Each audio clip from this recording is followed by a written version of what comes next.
All right, y'all. This was 2 packs of some chuck roast. In total, it was probably about 3 pounds, maybe a little bit more. But y'all, this is gonna feed a whole bunch of hungry people tonight. We've got 2 cans of some beefy mushroom soup that we're just gonna pour on in. Now, I wanted to try this beefy mushroom instead of my regular cream of mushroom soup. So if you want to add in cream of mushroom, y'all go ahead. You can either do the full big can or 2 of the smaller cans. I'm just choosing to use these today. Let's add in just 1 seasoning packet of some brown gravy. And I'm just going to sprinkle it all over. Now, I normally do use the entire packet. But if y'all don't want to use the whole packet, you don't have to. And then before I start to mix it, I am going to add some of, this is the NARS kind. It's a little bit bigger packet of the French onion mix. You can make this with soup or that French onion dip. Whole packet of this as well. And then y'all, I'm coming in with 1 can of some chicken broth. Now I'm using chicken broth because I don't have beef broth, and that's okay if it's okay with me. You want to use beef broth, y'all go ahead, but 1 cup, or you could fill up one of those mushroom cans with some water.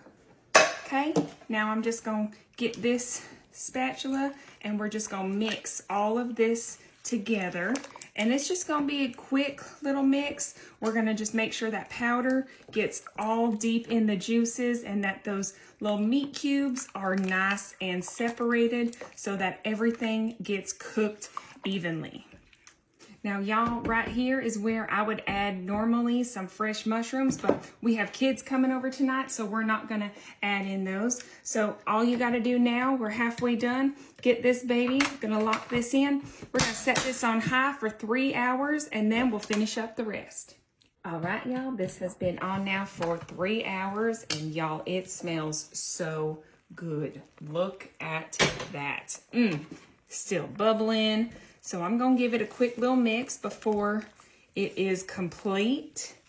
And that's just to make sure that all the flavors are still together. All right. Now what you're going to do, this is what we do. Take some instant potatoes. This is the family size bag. And we're just going to dump it right on in here. And we're going to give this a good mix. And that is going to thicken up that gravy. Or y'all, if you'd rather just make your own mashed potatoes, and then you can use the meat and the sauce to go over it, and it'll have mashed potatoes and beef gravy. You can do it that way too. Now y'all, once it is all mixed up, and those potatoes are mixed up in there well, all you got to do, grab yourself a bowl. And y'all, this meat is just falling apart. Look at how good that looks.